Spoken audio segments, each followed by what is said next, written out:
have to wait and go eat at 1 o'clock. Okay, the recording's going, and we'll all get used to it. You will, because I did when I first taught with it. So let's pray. Father, thank you for this time we have together. I ask your blessing on our meeting as we talk and plan for our J-term class that's coming up in January. In Jesus' name we pray. Amen. Okay, I brought copies of the syllabus, and for Logan, who's online, he's got a copy of the syllabus on Canvas, and I just wanted us to run through the syllabus. For Logan's benefit, I just told the class, this is a J-term class, so it's not a large class, so I decided that I would move this table up here so that the online, so Logan can see the whole meeting going on when we have meetings and talk every day. And so you all want to say hi to Logan? There he is. Look at the camera. Hi, Logan. How are you? Welcome to our staff meeting. And I was telling Esther before class started, or before this session started, that I said, really, if you look at the calendar for the class sessions on the last 2 pages, where it says tentative class schedule, day 1, that's Monday the 7th when we meet. We talk about principles of administration, and the books I'm using are listed over there as resources. Qualities of leadership, and there's resources, and goals, priorities, and plans, and there are the resources. And it's like we're going to do all that on Monday from 8 until 1 o'clock. But see, we meet 5 times, and a normal semester would meet like 20 times. So that's about 4 class sessions every day. So you see why we have to do so much work in advance. Because just like and so you can see, and then day 2.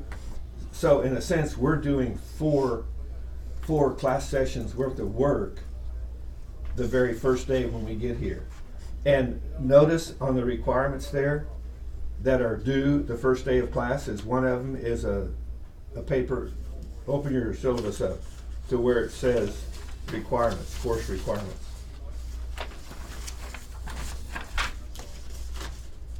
And the first requirement is reading. There's 1,200 pages of reading.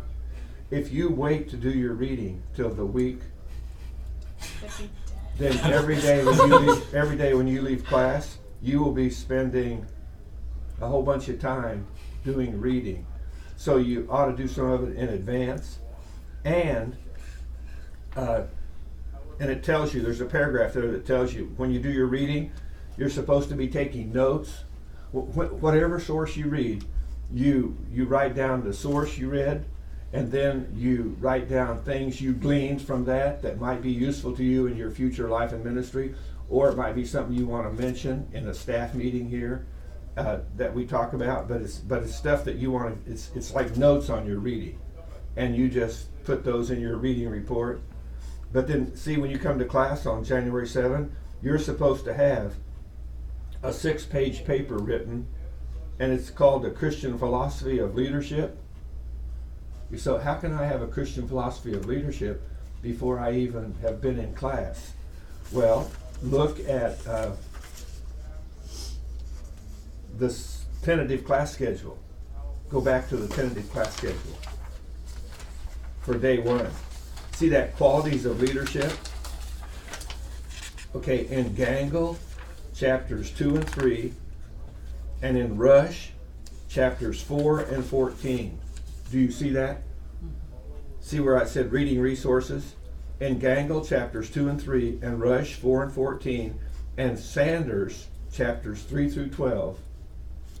Those books are all available in the library. It talks about what makes a good leader. So, do you understand? This isn't just a 6-page paper on what you think leadership is. It's what you've studied about leadership. It's what you've read about leadership. And then from your reading, you construct your personal philosophy of leadership and administration.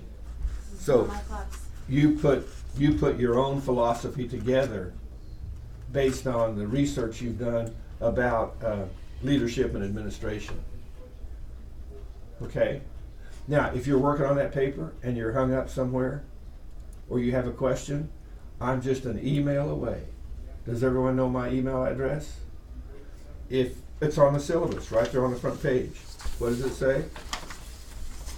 tombonine@juno.com. Just send me an email, and I check my email about 3 or 4 times a day. You pop up there, I'll click on it and send you a response as soon as I can. So between now and January 7, if you have a question about something that you're working on, just give me a call.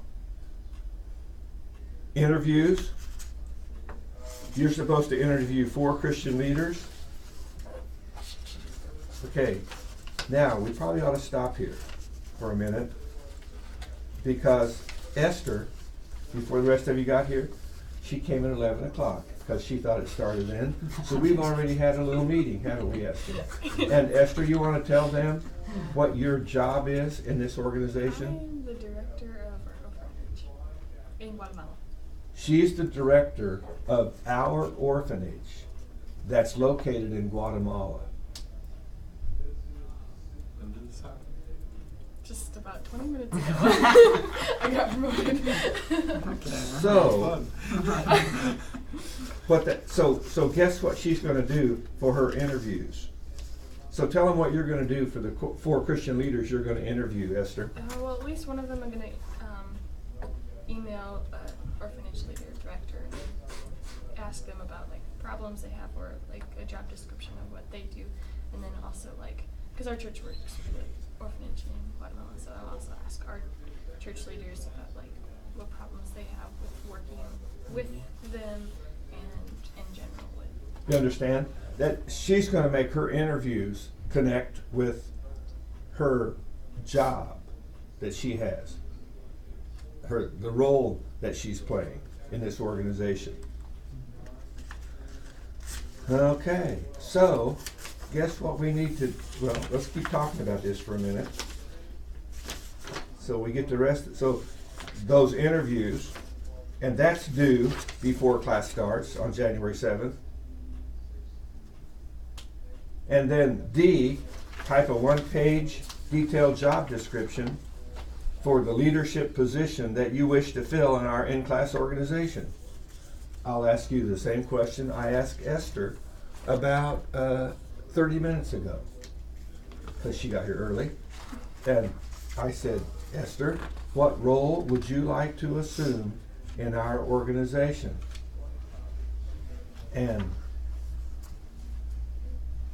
what did you say, Esther? Well, what kind of an organization are we?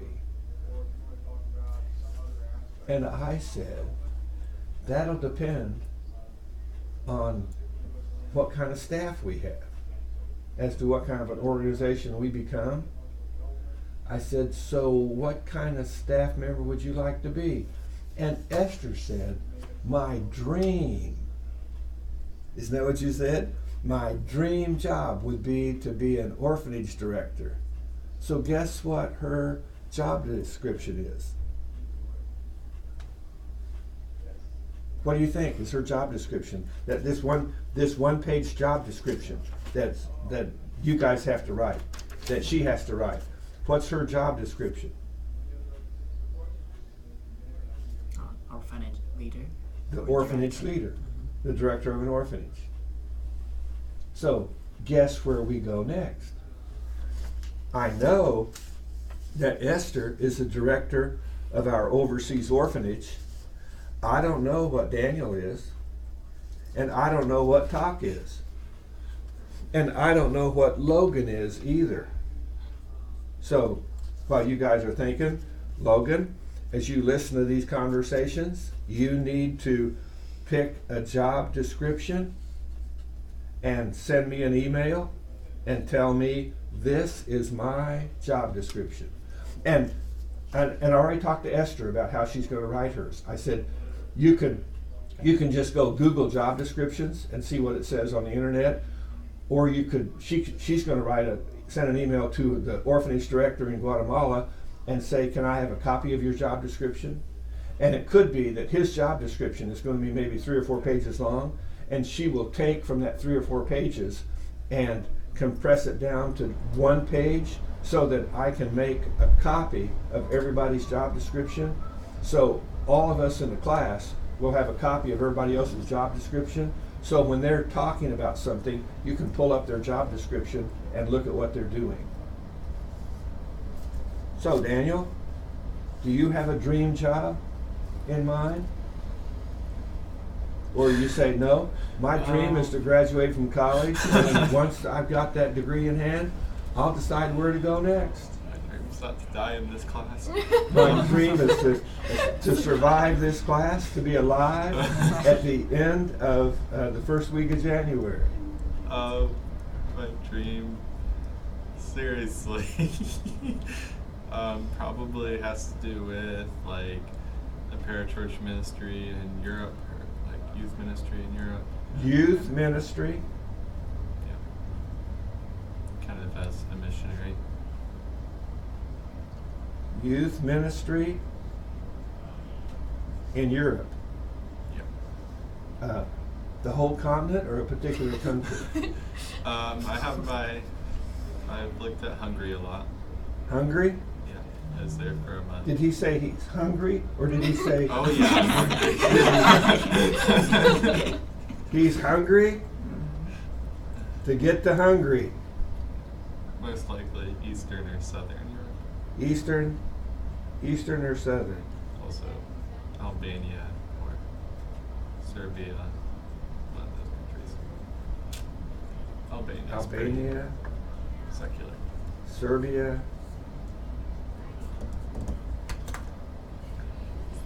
And you want to be the director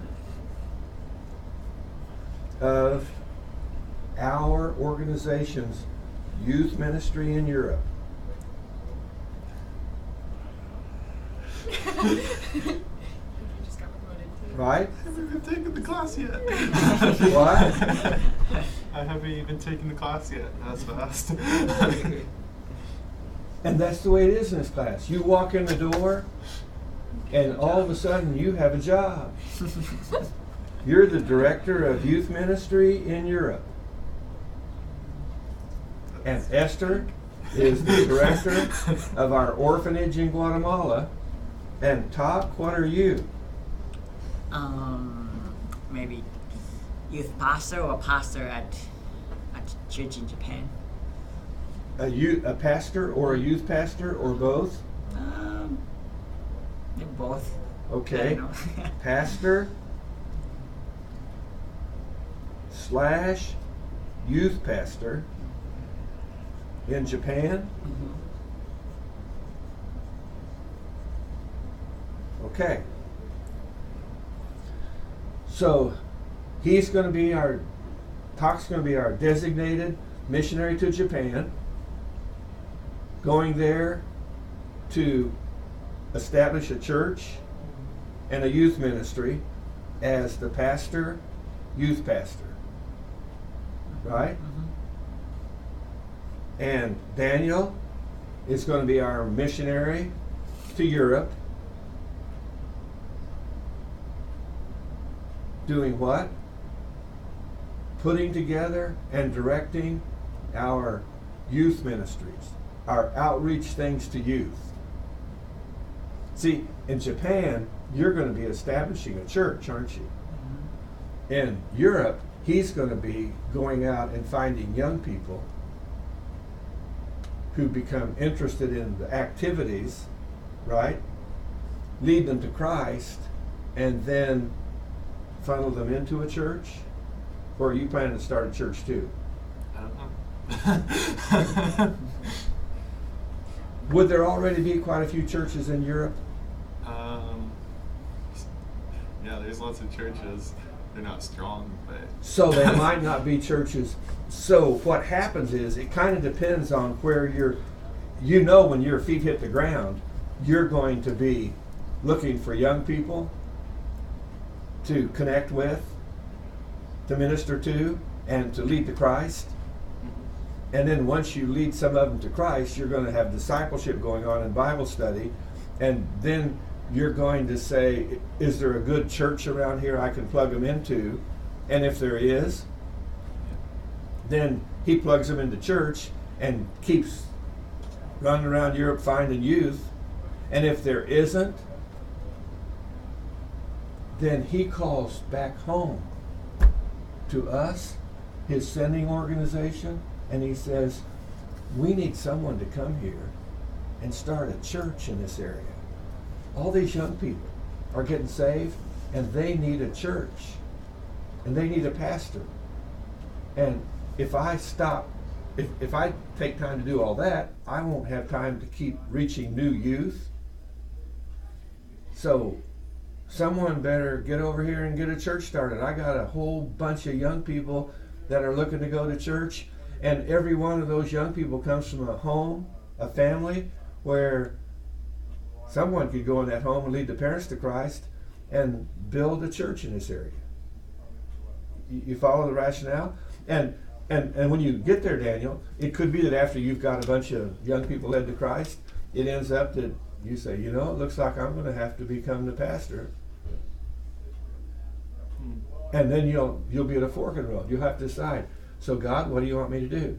To stay focused on youth ministry and reaching these unsaved youth in the community and bringing them to Christ and plug them to church? Or do you want me moving in that other facet? And Talk already knows what he's going to do. He's going to go to Japan, and he's not even going to look to see if there's a church there, are you? You're just going to go start one. Might be, but yeah, I have. Or do you already have some connections with a home church? Oh yeah. And they're going to send you to a part of Japan where there isn't a church? Might be, yeah. Or do you want to go work with your home church, kind of working under their umbrella for a while? So yeah, at first maybe I'm gonna work for my church at my home church as a youth pastor for a few years. But after that, I wanna go somewhere. See, and watch what's going to happen. After he's finished his class, he's going to know so much about how to run an organization that when he gets to Japan, he's going to be so good at what he's doing in his church as a youth pastor, the church is going to say, Talk, I don't know how you got to be so mature at such a young age, but we've decided there's an area over here that needs a church. We're sending you over there to start working with those young people and visiting families and planting a church. And Talk will say, do you think I'm ready for that? They'll go, you're ready for that. And he'll go, I'm not sure I am. And then he'll say, and you know what? And when we're not sure that we're ready for something, then that just makes us more dependent upon God. Mm-hmm. And what does God do? My experience has been he always comes through. When I say, Lord, help the boy, that's me. I'm in trouble. He says, I'll help you. You just follow me, walk with me, do what I tell you to do, and I'll take care of the details. So you go where he wants you to go, you do what he wants you to do, and then you trust him to empower you and enable you and equip you to do the work of the ministry. And by the time you've read the 1,200 pages that you have to read for this class, and by the time you've spent a week of, 5 hours a day, sitting here having staff meetings like we're doing right now, I'm telling you, you'll be prepared and equipped to go out there and do ministry. So we're not sure exactly how to play out, but we all have something to look for. Talk's going to be a youth pastor in Japan. Esther's going to be the director of our overseas orphanage in Guatemala. And Daniel is going to be the director of our youth ministry in Europe. He might start in Hungary. He might start in Albania. He might start someplace else. But that's what he's going to do. And he's going to, and see, he's going to write a one-page job description and send it to me as an email attachment. And then I'm going to upload it to Canvas so everybody else gets to see his job description. And Logan is going to write one, aren't you, Logan? And send it to me online, send me an email with, and then I'm going to take his resume and upload it to Canvas. So all of you, by the time you come to class the first day of class, we'll have everybody's job description.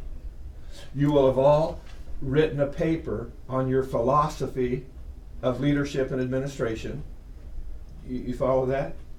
You've already interviewed a bunch of people as the kind of problems they encounter and what kind of things you can do to prepare for ministry. It could be, you will send an email to the pastor in Japan and say, what kind of problems will I encounter when I come to Japan to start a youth ministry? And what advice do you have for me? And Daniel, do you know anybody in Europe who's doing youth work? Yes, our church's old youth pastor is actually the director for... And was he your youth pastor? No, he wasn't, not mine, but he's the director for Young Life in all of Europe. So you can send him an email, right? So Young Life is kind of what you'll be working with? That's what I've been looking at, yeah. Very good. That's an excellent organization. So then you can simply send him, he can be one of your interviews, and you can just ask him the questions that you're supposed to answer in that paper, and by the time we come to class, we'll have all this stuff collected. Mm-hmm. Okay? Everybody follow what's going on? Let's see. And then, does that take care of everything that you have to do before you get to class on January 7th? We have to do 4 interviews, right? Yes.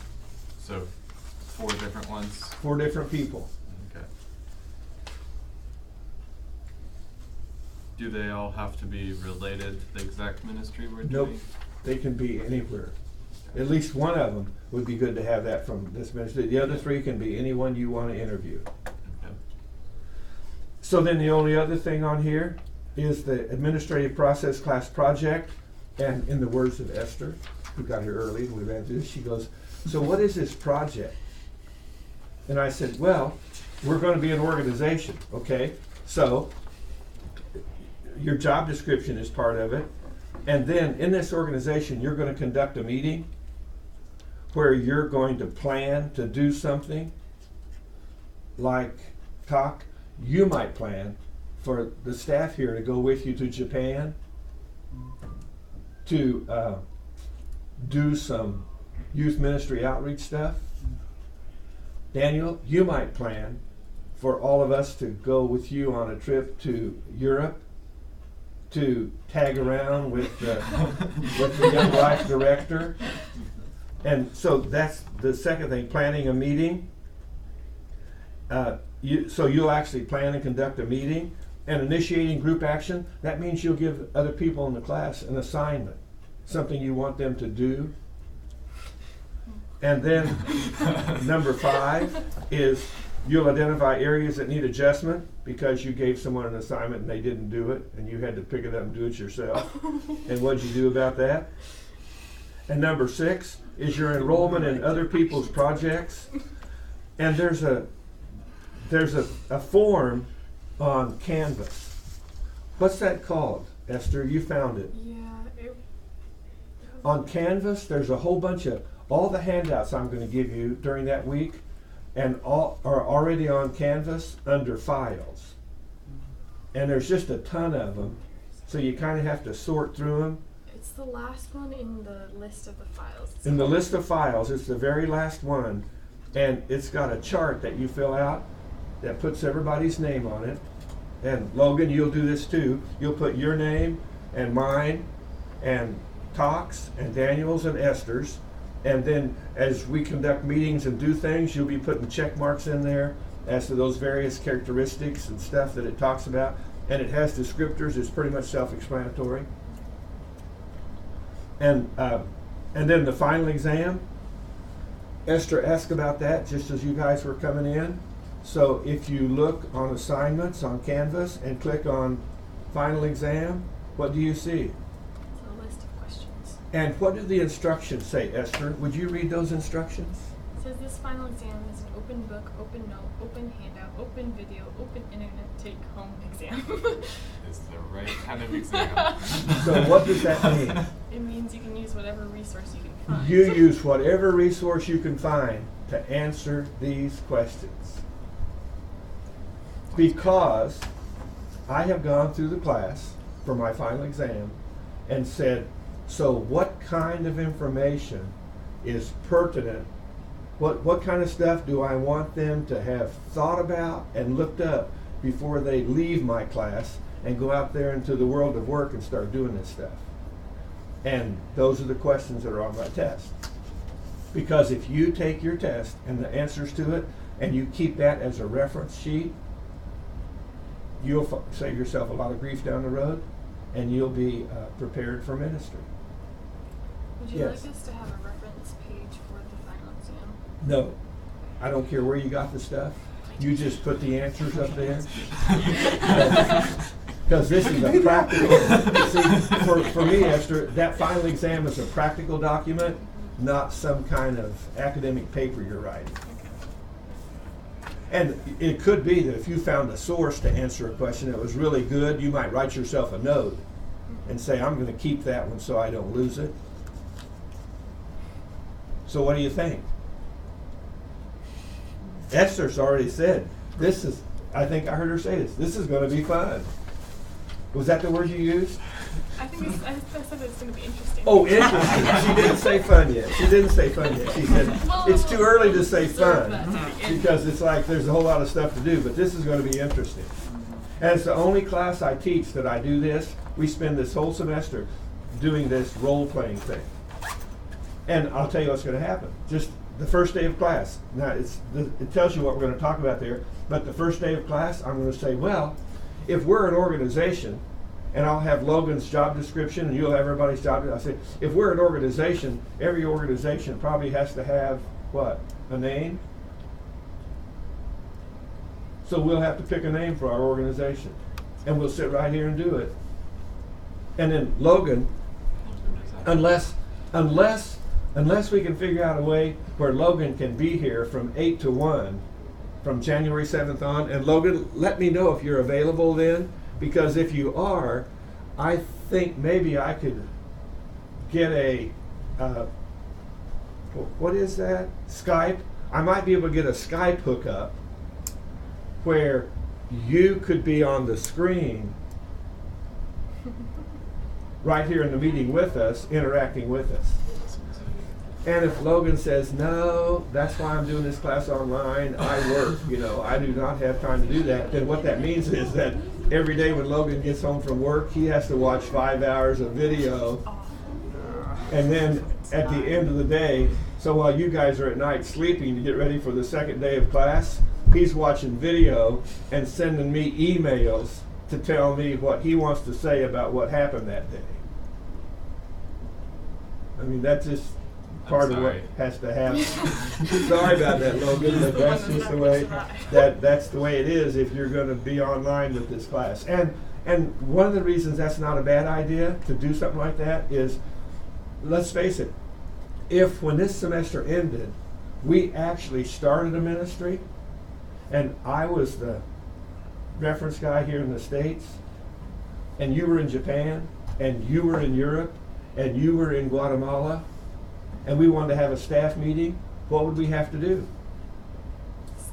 We'd have to go to Skype and get a conference set up where we could conduct a meeting right there off of the, and you can do that in this day and age with the internet, so that could happen. So we'll actually start doing organizational change things from the very first day, just so we can have some experience practicing this stuff that we're reading. Any other questions? If you have a question about anything regarding the class between now and the time, and January 7th, when class starts at 8 o'clock that morning, right here in this room, right around this table, you simply send me an email. And what does it say on the syllabus? My email is tombonine@juno.com. So, any questions?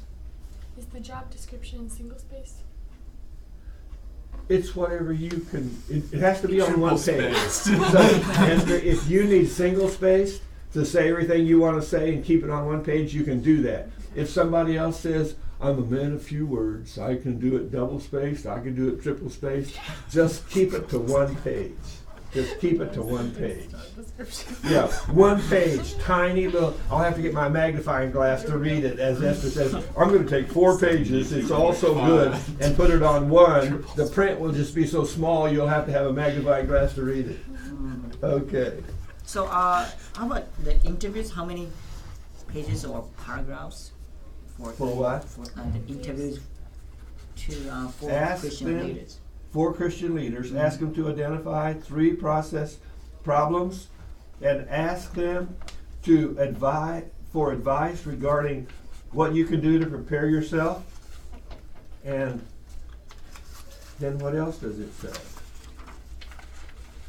The results of these interviews must be reported, summarized, and interpreted in a typewritten report, including a paragraph telling what you learned from doing the interviews. Does it say how long it has to be? No. So, if you're a man of few words talk, you get it done in a brief few pages. For Esther, she can write all day long if she wants to. She can make her interview report 10 pages long if she feels like doing that. I mean, you know, can you see where this is not so much academic stuff? I mean, we're doing academic stuff, but like your philosophy paper, that'll be an academic exercise, writing that 6-page philosophy of leadership paper. And so I'll know from that paper, you know how to do academic stuff with references and footnotes. But with this, that's just you collecting information that'll help you be effective in ministry. So you just make the paragraphs whatever is useful to you. Anything else? So what is 3 administrative process problems? When you talk to the pastor, when you send the pastor in Japan an email, and you say, what problems as a pastor do you encounter in ministry? Because being a pastor is administrative process. So, I mean, it doesn't have to be a problem that has to do with conducting meetings. It's just problems he encounters in ministry. So, because every problem, if you're in ministry, every problem is an administrative problem. You see that? Yeah. Where every problem you encounter, you're an administrator, so every problem you encounter is an administrative problem.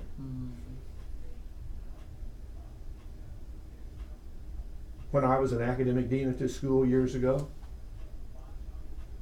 one of my administrative problems was a father-in-law who lived with us, who called and needed things in the middle of the day. And no matter what kind of meeting I was in, I told my secretary, when my father-in-law calls, don't tell him I'm in a meeting. Send the call directly to me and say, sorry to interrupt, but there's an emergency. And I take the phone and talk to my father-in-law no matter what's going on.